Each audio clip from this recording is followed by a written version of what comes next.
India में 11 अक्टूबर की शाम को कुछ इस तरह के वीडियोस देखे जा रहे थे हर जगह, सोशल मीडिया से लेके टीवी पर।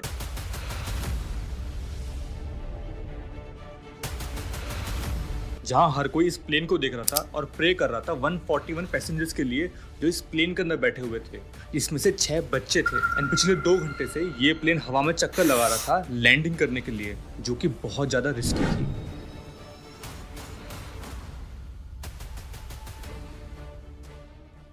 11 अक्टूबर 2024 5:45 पर एक air India express AXB 613 flight 141 passenger के साथ तमिलनाडु के त्रिची एयरपोर्ट से UAE शारजा जा रही थी, जिसकी कैप्टन थी डैनियल पलीसा। जब कोई भी फ्लाइट टेक ऑफ करती है तो उससे पहले एक captain perform several task to ensure flight safety and smooth operation, like pre flight briefing, aircraft inspection, flight plan review, communication and passenger crew safety. जिसमें से एयरक्राफ्ट इंस्पेक्शन बहुत इंपॉर्टेंट होता है to verify all the systems are function correctly, including checking instruments, hydraulic system and fuel levels. And इन सारे procedure के बाद कोई भी फ्लाइट टेक ऑफ करती है। एंड कैप्टन डैनियल पलीसा ने भी इस तरह के सारे प्रोसीजर फॉलो किए थे, जहाँ पे उनको किसी भी तरीके की गड़बड़ी दिखाई नहीं दी। और जैसे ही फ्लाइट टेक ऑफ करती है उसके कुछ मिनट बाद फ्लाइट क्रू को एक वार्निंग रिसीव होती है, हाइड्रोलिक फेलियर। तो इस हाइड्रोलिक फेलियर की वजह से प्लेन के लैंडिंग गियर्स रिट्रैक्ट नहीं हो पा रहे थे। तो पहले समझते हैं प्लेन में लैंडिंग गियर्स होते कहाँ हैं।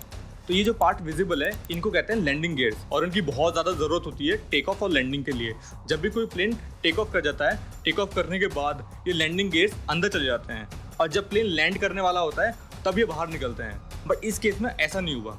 इस केस में प्लेन जैसे ही टेक ऑफ किया, ये लैंडिंग गियर अंदर नहीं गए, ये बाहर निकल गया। तो इसे पायलट कंट्रोल नहीं कर पा रहा था because of hydraulic failure. And इसके बाद पायलट ATC को कॉन्टेक्ट करता है और अपनी सिचुएशन के बारे में बताता है। उसके बाद पायलट डिसाइड करता है इमरजेंसी लैंडिंग के लिए त्रिची एयरपोर्ट पर। बट ये लैंडिंग इतनी इजीली पॉसिबल नहीं थी, क्योंकि प्लेन में बहुत ज़्यादा फ्यूल था, जिसकी वजह से प्लेन का वेट बहुत ज़्यादा था, जिसके लिए प्लेन को लैंड कराना बहुत ज़्यादा रिस्की हो सकता था। इसलिए in case of emergency the plane have to land soon after take of.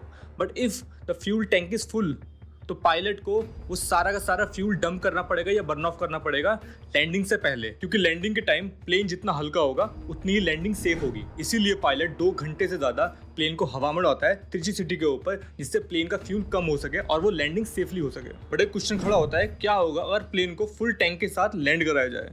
इससे बहुत बड़ा रिस्क क्रिएट हो सकता है, क्योंकि जब प्लेन को लैंड कराया जाएगा फुल टैंक के साथ, तो प्लेन में बहुत ज़्यादा वेट होगा, जिससे लैंडिंग गियर और ब्रेक्स पे बहुत ज़्यादा प्रेशर होगा।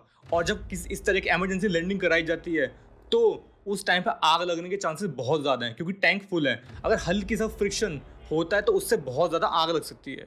इसलिए कोशिश करते हैं पायलट कि फ्यूल कम से कम हो लैंडिंग के टाइम पे, क्योंकि ये एक स्टैंडर्ड प्रोसीजर होता है to reduce the weight before landing. क्योंकि आप सोच के देखिए, अगर ये प्लेन त्रिची एयरपोर्ट से टेक ऑफ करता फुल टैंक के साथ, तो ये शारजाह जाने तक इसका सारा फ्यूल बहुत कम हो चुका होता, तो इसे वहाँ पर लैंडने में कोई इशू नहीं आती। और इसी तरीके से सारी की सारी जो फ्लाइट्स हैं वो रन करती हैं।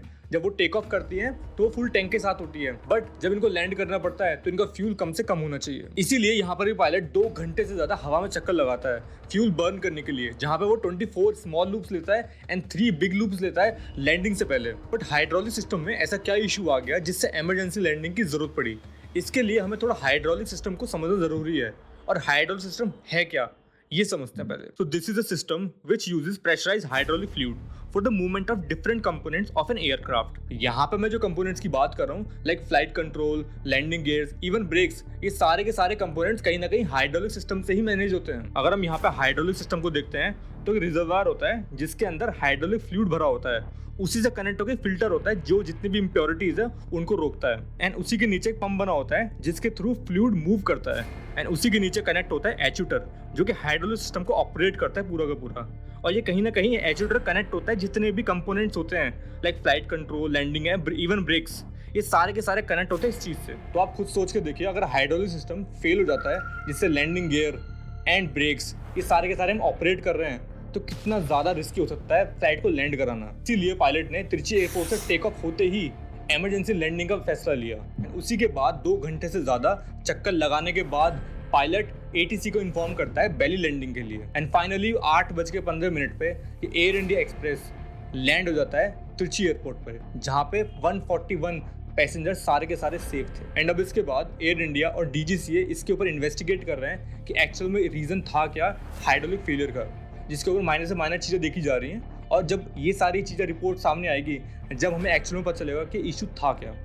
और ये कोई एयर इंडिया का पहला इशू नहीं है, ऐसे बहुत सारे केसेस देखे गए हैं जहाँ पे लैंडिंग गियर में टायर फट गया, ये बहुत सारे इशू देखे गए हैं। और ये कहीं ना कहीं कंसर्न दिखा रहे हैं कि एयर इंडिया को इन चीज़ों के ऊपर ध्यान देना बहुत ज़रूरी है। Thank you.